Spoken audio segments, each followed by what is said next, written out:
Good morning dear students. कैसे हैं?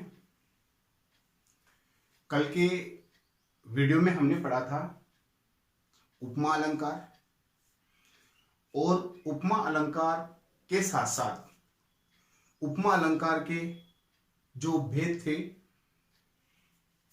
उन भेदों का और उपमा अलंकार का हमने ठीक ढंग से विश्लेषण किया और हमने समझा कि उपमा अलंकार क्या है, उपमा अलंकार किसकी किससे तुलना करता है और उपमा अलंकार के कितने अंग होते हैं, जिसके आधार पर काव्य में समाहित उन अंगों के आधार पर हम उस अलंकार को भली भांति समझ सकते हैं। आज इस वीडियो में मैं उसी अर्थ अलंकार के अंतर्गत आने वाला जो दूसरा अलंकार है जिसका नाम है रूपक अलंकार, आज हम इस रूपक अलंकार का अध्ययन करेंगे और देखेंगे कि रूपक अलंकार क्या है, इसके लक्षण क्या हैं और कैसे हम काव्य में समाहित उस रूपक अलंकार के प्रमुख भेदों को हम समझ सकते हैं। तो देखिए तो यहां रूपक अलंकार के रूप को लेते हैं। तो रूपक अलंकार क्या है, अर्थात तो रूपक अलंकार किसे कहते हैं? तो जहां काव्य में, अब देखिए हमें यहां पर इसको लक्षण के आधार पर अगर समझते हैं तो ये हो जाएगा जहां काव्य में उपमेय पर, जहां काव्य में उपमेय पर उपमान का आरोप किया जाए। ठीक है, यहां पर हो जाएगा आरोप किया जाए। अर्थात अब देखिए कि यहां पर आरोप किया जाना और आरोप करने के साथ साथ में उपमेय पर उपमान का आरोप करना, जहां रूप होता है वहां रूपक अलंकार का रूप होता है। दूसरे रूप में हम ले सकते हैं उपमेय और उपमान। अब देखिए दूसरे रूप में हम क्या ले सकते हैं? उपमेय और उपमान। अर्थात उपमेय और उपमान दोनों को एक ही मान लिया जाए, दोनों को एक ही मान लिया जाए, वहां रूपक अलंकार होता है, वहां रूपक अलंकार होता है।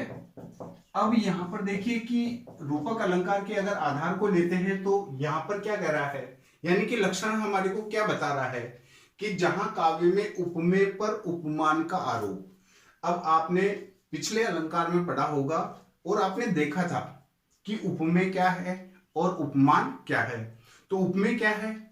सामान्य पदार्थ है, अर्थात जिसकी हम तुलना करें। और उपमान क्या है? उपमान है जिससे हम तुलना करें। तो रूपक अलंकार क्या कहता है कि जहां काव्य में उपमेय पर, यानी कि सामान्य पदार्थ पर, विशिष्ट पदार्थ का जहां पर आरोप किया जाता है और आरोप करने का भाव जहां होता है वहां रूपक अलंकार का रूप माना जाता है। दूसरे शब्दों में हम कह सकते हैं कि उपमेय और उपमान दोनों को एक ही मान लिया जाए, अर्थात जिसमें हम उपमेय भी पहचान नहीं सकें और उपमान भी उसमें नहीं पहचान सकें, अर्थात दोनों को एक ही मान लिया जाता है, वहां रूपक अलंकार का रूप माना जाता है। अब देखिए कि कैसे हम इसको समझ सकते हैं, एक उदाहरण के माध्यम से लेते हैं। माया दीपक।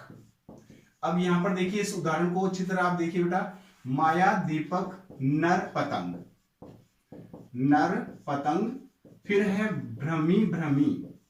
अब यहां पर देखिए शब्द को अगर लेकर के देखते हैं तो भ्रमी भ्रमी इवे, और ये हो जाएगा अपने पास पड़ंत। अब यहां पर देखिए कि इस उदाहरण के माध्यम से हम यह समझ सकते हैं कि उपमेय पर उपमान का आरोप किस प्रकार हुआ है। अब यहां पर देखिए कि माया को यहां पर क्या माना है? दीपक। नर यानी कि मनुष्य, और मनुष्य को क्या माना है? पतंग, अर्थात कह सकते हैं पतंगा, यानी कीट पतंगे। देखा होगा आपने कि जब लाइट अगर जलती रहती है तो कई कीट पतंगे आकर के उस लाइट के प्रकाश से आकर्षित होते हैं वो, और आकर्षित होकर के उसे टकरा टकरा करके अपने जीवन को नष्ट कर लेता है। उसी प्रकार उपमेय पर उपमान का आरोप यहां पर किया गया है, माया रूपी दीपक। अब ये माया किस रूप में आ गया बेटा? ये माया अपने पास में आ गया उपमेय के रूप में। अब यहां पर दीपक किसके रूप में आ गया? अब यहां पर ये भी अपने पास में किसके रूप में आ गया? ये भी अपने पास में उपमेय के रूप में आ गया। मनुष्य रूपी पतंग, अब यहां पर माया को किसके समान? मनुष्य पतंगे के समान।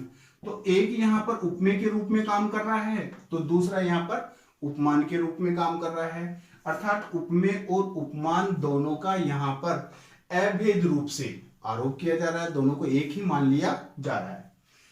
माया दीपक नर पतंग भ्रमी भ्रमी इवे पड़ंत, यानी कि माया रूपी दीपक के प्रकाश में, कि जिस प्रकार दीपक की रोशनी को या रोशनी से आकर्षित होकर के कीट पतंगे आकर के उसके लौ से टकराते हैं और अपने जीवन को नष्ट कर लेते हैं, उसी प्रकार मनुष्य रूपी पतंगा भी माया रूपी दीपक की लौ से आकर्षित होता है और आकर्षित होकर के सांसारिक धन दौलत के आगोश में वो फंस जाता है और अपने जीवन को नष्ट कर लेता है।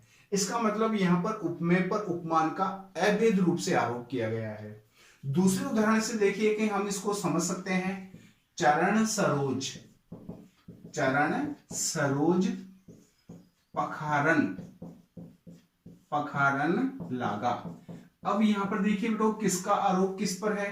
चरण। ये चरण अपने पास में किस रूप में आ गया? ये चरण अपने पास में आ गया उपमेय के रूप में। दूसरा है यहां पर सरोज, सरोज किस रूप में आ गया अपने पास में? उपमान के रूप में। इसका मतलब चरण सरोज पखारन लागा, यानी कि ये उस समय की पद यानी छंद में से, केवट का भाग्य में से लिया गया है कि जिस समय प्रभु श्री राम वनागमन की ओर जा रहे थे तो गंगा उनको पार करनी थी, तब केवट ने आग्रह हट किया कि जब तक मैं आपके कमल रूपी चरणों को नहीं धो लेता तब तक मैं आपको हे प्रभु ये गंगा पार नहीं करा सकता। जब प्रभु श्री राम ने उनको अनुमति दे दी तब उसने कहा कि केवट प्रभु श्री राम की अनुमति को पाकर उनके चरण रूपी कमलों को धोने लगा। तो इसका मतलब यहां पर उपमेय पर उपमान का आरोप किया गया है, और जहां उपमेय पर जहां आरोप होता है वहां रूपक अलंकार का रूप माना जाता है। अब इसमें देखिए कि बहुत सारे हम और भी उदाहरण यहां पर ले सकते हैं। मारिये आशा सापनी जिन डसिया संसा। अब यहां पर मारिये आशा सापिनी, अब देखिए यहां पर हम ले सकते हैं मारिये आशा सांपिनी,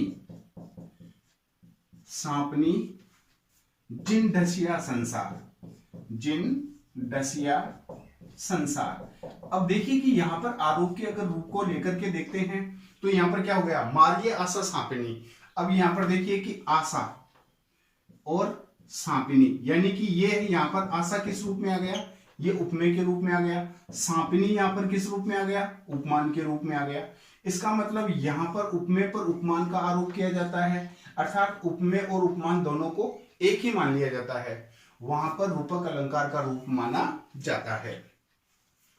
अब देखिए बेटो यहां पर इसी के आधार को अगर लेकर के देखते हैं तो रूपक अलंकार कई उपमेय और उपमान के रूप में जब प्रयुक्त हो जाता है तो कहीं पर ये अभेद रूप से आरोप करता है, तो कहीं एक रूपक दूसरे का कारण बन जाता है, तथा कहीं कहीं दो रूपक एक साथ आ जाते हैं, एक मुख्य रूप में आ जाता है तो दूसरा गौण रूप में आ जाता है। और दोनों के आधार को लेते हैं तो यहां पर हम ले सकते हैं रूपक अलंकार के भेद, यानी कि हम यहां पर कह सकते हैं कि रूपक के भेद। अब रूपक के भेद के उपमेय और उपमान दोनों के आधार को लेकर के देखते हैं तो रूपक अलंकार के तीन भेद माने जाते हैं, और रूपक अलंकार के तीनों भेदों का अगर आधार लेते हैं तो पहला जो यहां पर इसका भेद माना गया है वो पहला भेद होता है, उसे नाम देते हैं बेटा सांग रूपक। पहला जो इसका पार्ट बनता है वो कौन सा बनता है? सांग रूपक। दूसरा इसका जो भाग बनता है उसका भाग है निरंग रूपक, और तीसरा जो इसका भाग बनता है वो बनता है परंपरित रूपक। यानी कि हम कह सकते हैं कि रूपक अलंकार के तीन भेद होते हैं। पहला सांग रूपक, दूसरा निरंग रूपक और तीसरा परंपरित रूपक। अब देखिए यहां पर पहले सांग रूपक यानी कि रूपक अलंकार के इस भेद को अगर हम लेकर के देखते हैं तो यानी कि सांग रूपक अलंकार कहां होता है, अर्थात हम काव्य में इस सांग रूपक अलंकार को कैसे समझ सकते हैं। अब देखिए कि जहां उपमेय के अंगों पर सांग रूपक कहां होता है, जहां उपमेय के अंगों पर उपमान के अन्य अंगों का आरोप किया जाता है,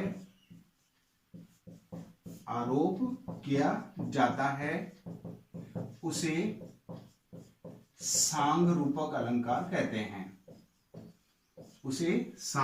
अलंकार कहते हैं।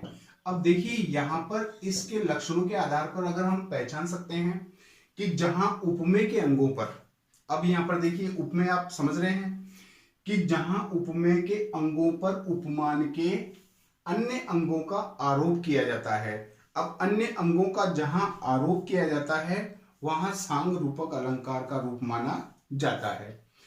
अब देखिए हम इसको उदाहरण के माध्यम से कैसे समझ सकते हैं, यहां पर है। अब देखिए कि उदाहरण के अगर आधार को लेते हैं तो यहां पर आधार पहला उपमेय, उसके अंगों पर उपमान का आरोप लेना है। तो यहां पर लेने के लिए क्या करेंगे, अंबर पनघट में डूबो रही तारा घट उषा नागरी।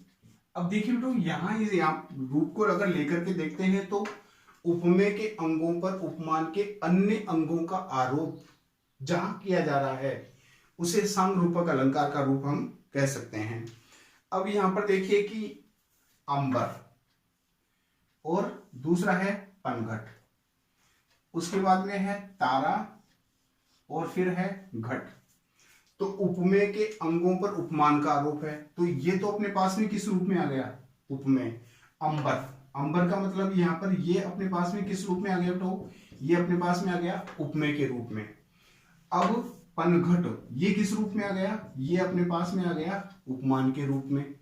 अब यहां पर तारा को लेते हैं तो ये अपने पास में किस रूप में आ गया, ये उपमेय के रूप में आ गया। दूसरे घट के रूप को अगर लेकर के देखते हैं तो ये अपने पास में आ गया बेटा उपमान के रूप में। अब देखिए कि उपमेय के अंगों पर उपमान के अन्य अंगों का आरोप कैसे किया जा रहा है। अंबर पनघट में डूबो रही तारा घट उषा नागरी। अब यानी कि अंबर का मतलब होता है आकाश। आकाश को यहां पर जो हम भाव आरोप कर रहे हैं वो किससे कर रहे हैं, पनघट से। पनघट का मतलब जहां स्त्रियां पानी भरती है, तो आकाश को तो क्या माना, पनघट मान लिया। आकाश में बेटो यहां पर क्या होते हैं, तारे। आकाश में क्या होते हैं, तारे। तो अब यहां पर तारों का जो उपमेय रूप यहां पर ले लिया, वो क्या ले लिया, घट। यानी कि आकाश को तो पनघट मान लिया, आरोप कर दिया, यहां पर तारों पर घड़े का आरोप कर दिया, ठीक है ना। तो समझ लो यहां पर उपमेय के अंगों पर उपमान के अंगों का, अब आकाश को तो यहां पर पनघट से आरोपित कर दिया, यानी कि अंबर को पनघट मान लिया और तारों को घड़ा मान लिया, ठीक है। अब उषा नागरी यानी प्रातःकालीन जो उषा है, प्रातःकालीन जो उषा की किरणें हैं, यानी कि चतुर उषा मानो आकाश रूपी पनघट पर तारे रूपी घड़ों को डुबो रही हो, अर्थात उससे जल ले रही हो।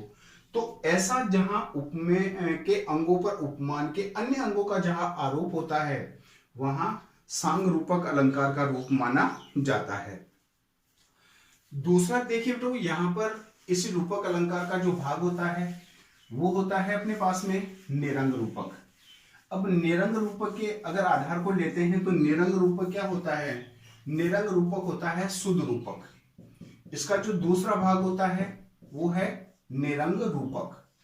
निरंग रूपक को अगर लक्षण के आधार पर लेते हैं तो निरंग रूपक क्या है, निरंग रूपक यहां पर ले सकते हैं हम निरंग रूपक शुद्ध रूपक होता है, ठीक है ना। अब यहां पर ध्यान रखना, ये एक ऑब्जेक्टिव टाइप प्रश्न बन सकता है अपने पास में, निरंग रूपक शुद्ध रूपक होता है, ठीक है ना। अब शुद्ध रूपक होने का मतलब क्या है कि इसमें किसी अन्य अंग का यहां पर कोई आरोप नहीं होता। यहां केवल क्या होता है, यहां केवल उपमेय पर ही उपमान का आरोप होता है, उसके अंगों का यहां कोई आरोप नहीं होता।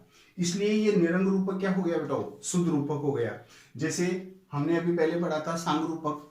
अब आपने सांग रूपक के लक्षण को पहचाना, उपमेय के अंगों पर उपमान के अन्य अंगों का आरोप किया गया, लेकिन यहां पर ऐसा नहीं होता। यहां पर क्या होता है, ये केवल शुद्ध रूपक होता है, यहां केवल उपमेय पर ही उपमान का आरोप होता है, अंगों का कोई आरोप नहीं होता। और अन्य अंगों का आरोप न होने के कारण यहां इस निरंग रूपक अलंकार को केवल शुद्ध रूपक अलंकार माना जाता है। तो हम कह सकते हैं कि निरंग रूपक अलंकार शुद्ध रूपक होता है जहां केवल उपमेय पर ही उपमान का आरोप होता है। यानी निरंग रूपक क्या होता है, शुद्ध रूपक होता है जहां केवल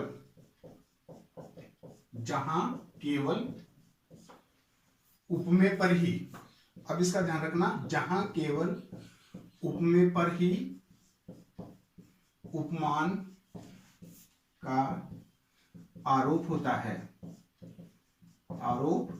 है, अंगों का नहीं होता, ठीक है ना, अंगों का नहीं।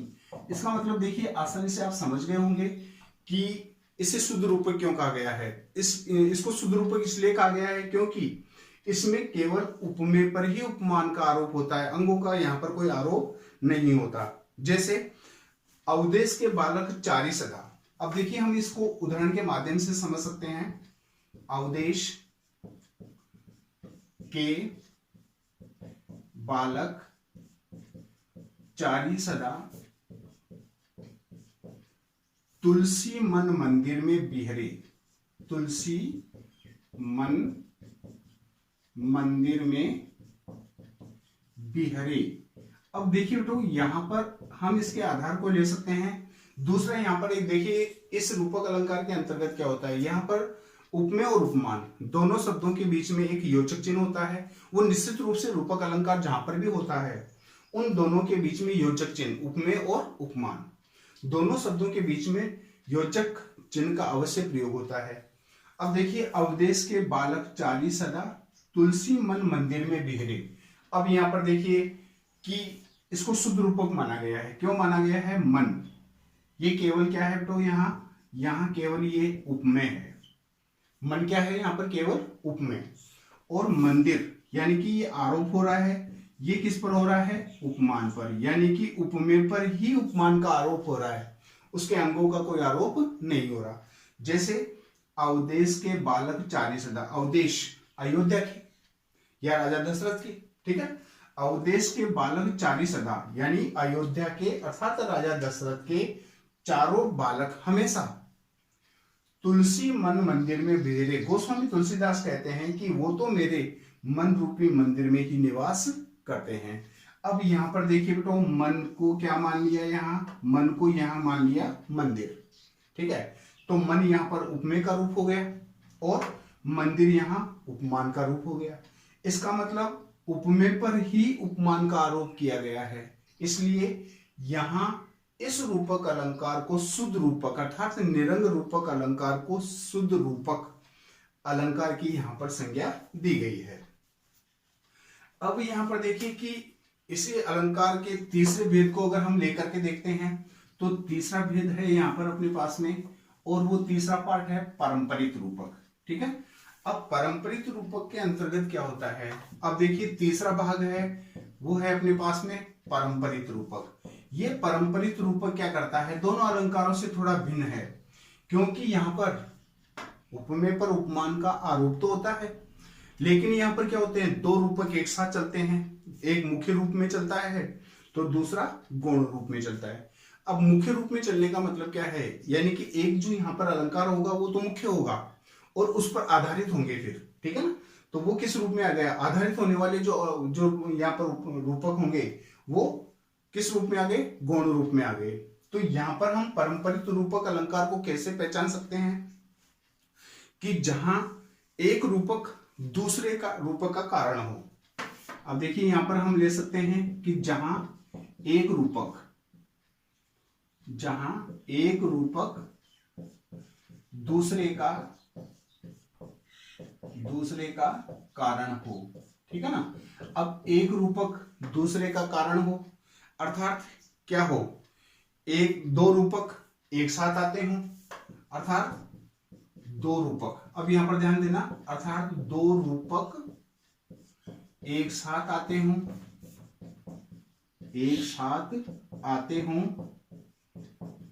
एक मुख्य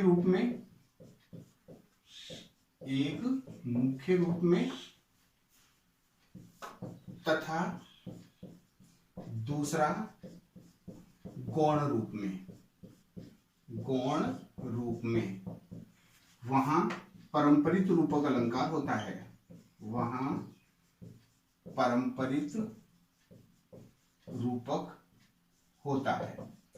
अब देखिए तो यहां पर हम आसानी से इसको समझ सकते हैं कि जहां एक रूपक दूसरे का कारण हो, ठीक है ना, जहां एक रूपक दूसरे का कारण हो अर्थात दो रूपक एक साथ आते हों, ठीक है ना, समझ लो ना यहां पर क्या है, दो रूपक यानी कि दो शब्द ऐसे जो रूपक अलंकार का योजक शब्दों के अंतर्गत, आपको अभी मैंने बताया था कि उपमेय और उपमान दोनों के बीच में योजक चिन्ह का प्रयोग होता है।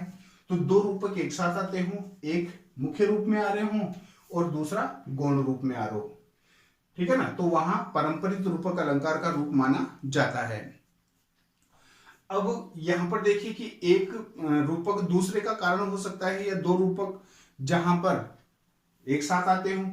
अब इस रूप को हम उदाहरण के माध्यम से समझ सकते हैं।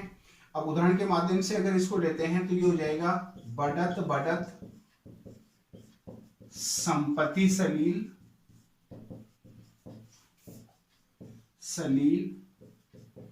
मन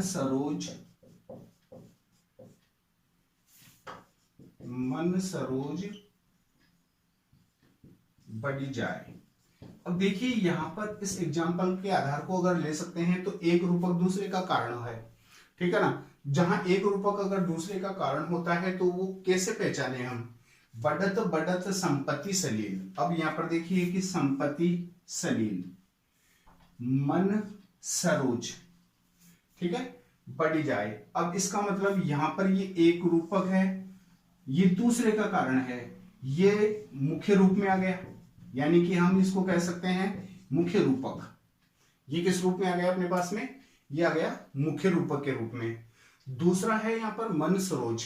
अब ये मन सरोज आ गया तो ये अपने पास में आ गया गौण रूपक में। अब गौण रूपक का मतलब क्या है, यानी कि निर्भर होना, यानी इस पर ये आधारित हो गया, ठीक है ना, तो ये हम इसको कह सकते हैं संपत्ति। संपत्ति का मतलब है, अब यहां पर देखिए ये क्या है, एक रूपक दूसरे का कारण हो या दो रूपक एक साथ, ये दो रूपक एक साथ आ रहे हैं, यहाँ पर भी ये दो रूपक एक साथ आ रहे हैं, तो दो रूपक जहां पर एक साथ आ रहे हैं तो संपत्ति सलील, संपत्ति का मतलब है धन, ठीक है ना, यहां पर हम ले सकते हैं धन दौलत। सलील, अब यहां पर देखिए इसका जो आरोप कर रहा है वो सलील का मतलब क्या है, जल। सलील क्या है यहाँ पर, जल। दूसरा यहाँ पर है मन। अब मन को अगर लेते हैं तो यहाँ पर मन का आरोप हो गया इच्छाओं से, क्योंकि यहाँ पर जिस मनुष्य के पास में अगर धन दौलत आ जाती है तो उसकी इच्छाएं भी अनंत बढ़ती जाती है, अर्थात निरंतर उसकी इच्छाएं भी बढ़ती जाती है। फिर है सरोज। सरोज को अगर लेकर के देखते हैं तो सरोज क्या हो गया यहाँ पर, कमल, क्योंकि अब सलील, सलील का मतलब है जल, ये जल, कमल कहां खिलता है, जल में, तो जब जल का स्तर धीरे धीरे बढ़ता जाता है तो कमल की वृद्धि भी धीरे धीरे निरंतर उसमें होती रहती है। उसी प्रकार मनुष्य के पास में जब धन संपदाएं जब आती जाती रहती है, धन दौलत उसके पास में बढ़ती रहती है, तो मनुष्य के मन की इच्छाएं भी निरंतर आगे बढ़ती रहती है। इसका मतलब यहाँ पर देखिए बेटो दो रूपक एक साथ आ रहे हैं, एक मुख्य रूप में आ रहा है तो दूसरा गौण रूप में आ रहा है। तो जहां एक रूपक दूसरे का कारण होता है अर्थात दो रूपक एक साथ आते हैं, जो एक मुख्य रूप में आता है और दूसरा गौण रूप में आता है, वहां रूपक अलंकार का रूप माना जाता है। अब देखिए बेटा इस रूपक अलंकार को पढ़ाने के बाद में शायद आप अच्छी तरह समझ गए होंगे कि यहाँ पर जो रूपक अलंकार है इसमें हमें एक तो ये ध्यान रखना है कि जहां उपमेय और उपमान होता है, उपमेय और उपमान दोनों के बीच में एक तो योजक चिन्ह आता है, उस योजक चिन्ह को भलीभांति हमें ध्यान में रखना है। एक यहां पर क्या होता है कि यहां आरोप किया जाता है, यानी कि सामान्य पदार्थ की विशिष्ट पदार्थ पर आरोप करते हैं या विशिष्ट पदार्थ का सामान्य पदार्थ पर हम आरोप करते हैं, और आरोप करने का भाव जहां होता है वहां रूपक अलंकार का रूप माना जाता है।